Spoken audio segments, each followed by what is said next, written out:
Hi, I'm Carl Azus, welcoming viewers worldwide to CNN 10. Before Russia invaded the neighboring country of Ukraine, inflation in the United States was at its highest level in decades. This is when prices go up and the dollar buys less. And now, a week after the war began, the skyrocketing price of oil is expected to drive inflation even higher. It's not just about higher gasoline prices, though crude oil is the biggest factor in those. They've increased 7 cents per gallon over the past week and are expected to get more expensive. This could increase the cost of travel as jet fuel prices rise. It could increase the cost of transporting the food and goods we buy. There are countless products made from petroleum, things like ink, tires, tape, toothpaste, glasses, vitamins, soap, anything plastic. All of them could get more expensive. One controversial part of the sanctions, the international penalties placed on Russia's economy, is that they don't include a ban on Russian oil, at least not yet. Russia is one of the biggest suppliers of the world's oil. It's an important part of the Russian economy. Sanctions on that could seriously damage that economy. But they could also increase inflation for the countries that buy that oil from Russia, and those include the United States. Still, there's a bipartisan effort in the U.S. Congress to ban oil imports from Russia, and if that happens, some lawmakers have proposed suspending a federal gasoline tax to help slow down the rise in prices. In explaining the reasons behind the Russian invasion, we've talked about how Russia's government wants to limit Western influence near its western border. We've talked about how Russian President Vladimir Putin has been fiercely criticized and accused of trying to illegally redraw the borders of Europe to make Russia's position more powerful. But experts say there's more to the invasion than borders and influence. To better understand the tensions between NATO and Russia over Ukraine, it's worth a glance at history and a good look at a map. In the Cold War, Europe was split more or less in two. The NATO countries in the west, Warsaw Pact under Moscow's dominance in the east. But post-Cold War, country after country wanted to join NATO, and it's moved up to Russia's borders. To understand why Russia feels nervous about that, a topographical map is useful. There's a mountain range running across Europe, the Carpathian Mountains. Now, from the Baltic Sea here to where the Carpathians start there, this is flat ground. And through that flat ground have come Napoleon and the French, Hitler and the Germans, and many others who've invaded Russia from that direction. And that makes Russia very nervous. Therefore, it seeks to either plug that gap by occupying it, or if not, where the ground opens up into flat ground, it wants to, at the very least, dominate it. In 2014, its reaction was to occupy and then annex Crimea, part of Ukraine, and its warm water port of Sebastopol, which gives the Russian fleet access out of the Black Sea into the Mediterranean, and from there onto the great ocean lanes of the world.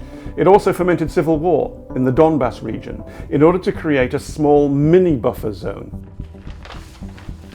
To understand Russia's strategy towards Ukraine, it's not just about the military aspects and the political aspects.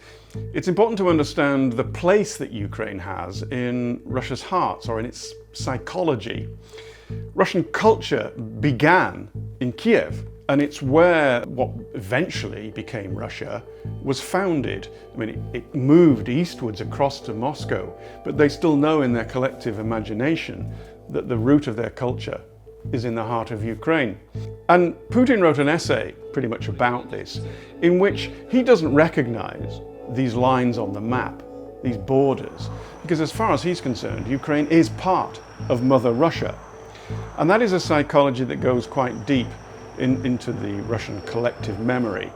Large parts of the country are Russian speaking, there's the Slavic connection, and there's also the fact that many people are Russian Orthodox in their religious belief. So while of course great power politics and Russia's position vis-a-vis Western Europe, NATO, the Americans and all the rest of it comes into this, this is from the heart, and it actually does play a role in Russian thinking.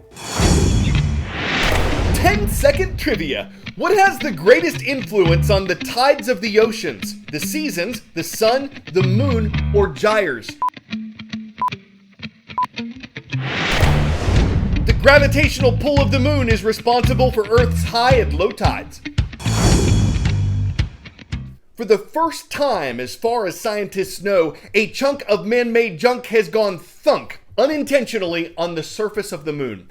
The rubble that caused trouble is believed to have been spinning around in space for more than 7 years. Experts estimated the trash would smash into the moon at 5,500 miles per hour, its bash creating a flash, the bust causing dust and debris to blow out for hundreds of kilometers. But unfortunately, people couldn't see it. The impact was expected to take place on the far side of the moon, which is hidden from telescopes. Astronomers have said space agencies like NASA need to do more to monitor pieces of deep space junk like this. Who identified it in the first place? When I looked closer, I saw that it was going to hit the moon.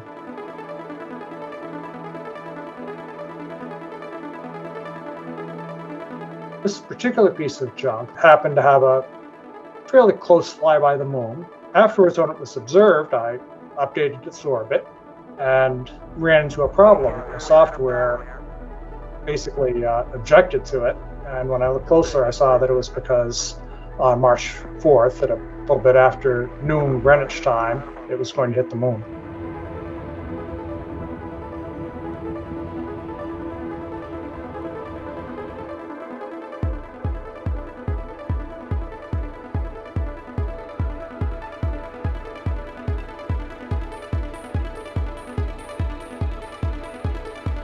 There are about maybe a dozen or 2 dozen pieces of junk that I keep track of that are in unusually high orbits for space junk. As far as I know, I am the only person who's keeping an eye on these objects. But I've sort of been hoping for one to hit the moon, because if it hits the moon, you get a crater and you learn something from it. If it hits the Earth, you don't learn anything, and if it goes into orbit around the sun, it's just gone. This is the preferred outcome. And yeah, I was quite happy when I figured out that that was going to happen.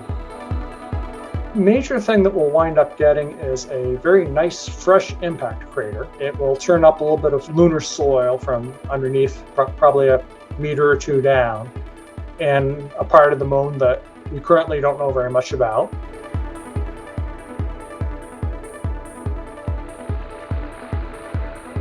If you're going to hit the moon, it should be with something that is biologically fairly sterile. Because usually there's an effort not to contaminate the moon.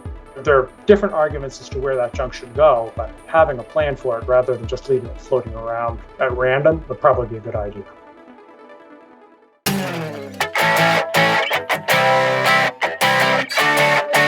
A lot of folks want to get giant at the gym, but if you're talking about a high bar giant in gymnastics, you're talking about this. And you're looking at the man who holds the Guinness World Record for the most done at one time.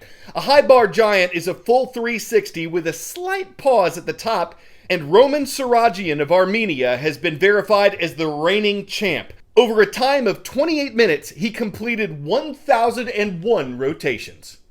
To say that sets a new high bar is kind of low-hanging fruit. But if anyone ever told that dude to get a grip, hold on, hold tight, hold the line, hang out, reach for the sky, put your hands up, go for a spin, swing back around, circle back, or come back later, well, they might have been thrown for a loop when they saw him flip out. Fridays are awesome. Today's shout out takes us to Shaw Memorial High School. Want to give a big hello to our viewers watching from Madison, Indiana. I'm Carl Azus for CNN.